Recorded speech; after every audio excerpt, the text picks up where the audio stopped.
Iyak si Kyrie kay kabayan Jordan Clarkson na peke sa no-look pass. History ang ginawa ni JC.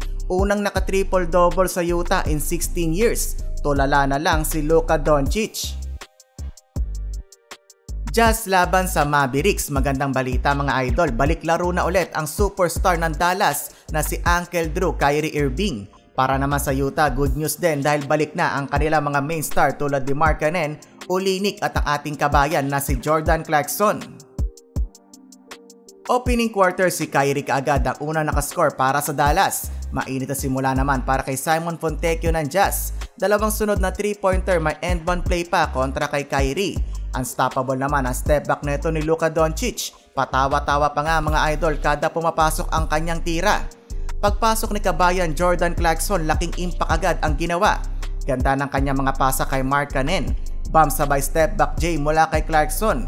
Larong-laro talaga si Fontecchio. Tinapalan na ang kalaban, siya pa ang nakascore sa kabila. Jordan Clarkson, dalawang sunod na high impact play. Strong attack to the basket sabay ganda ng lapas kay Kessler. Bilang panapos may kakaibang ginawa etong si kabayan Clarkson. Fade away pero pasa pala kay Kessler. Akalain mong nakita niya pa doon ang kanya kakampi. Hindi pa tapos si JC. Sigawan na talaga ang arena. Bigla namang lumipad para sa putback slam. 37-26 lamang ang Jazz. Second quarter, showtime pa din si Clarkson. Inagawan si Kyrie ng bola sabay nag-no-look pass kay Chris Dunn. Over the shoulder pass. Ginanahan tuloy ang mga kakampi ni JC. Pati sila gumagawa na ng mga highlight play. Nakuha na ng duo ng Dallas na sina Kyrie at Luka ang kanilang rhythm sa laro. Luka scoring double-digit 10 points habang si Kyrie inaatake na ang mga big man ng Utah. Ganda ng mga hang time sa ere. Umiscore si Kyrie ng 7 points at kumuha ng 5 rebound.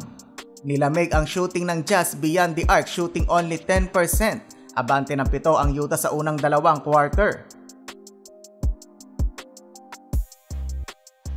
Third period, medyo nang hina ang Utah Jazz habang nakaupo si kabayan Jordan Clarkson. Ang lalapan ng kanilang mga turnover.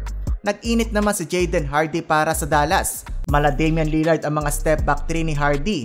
Naka 12 points si Hardy habang naka 11 points naman si Markkanen. Pagpasok ni kabayan, gumanda na naman ang takbo ng opensa ng Jazz. Galing kasi humanap ng mga open na teammate neto ni Clarkson. 93-79 abante pa din ang Jazz. Final frame, sumuko na si Coach Jason Kidd. Pinaupo na midway etong sina Kyrie at Luka. Habang patuloy pa din ang pag-cheer ng crowd kay Clarkson para maka-triple-double.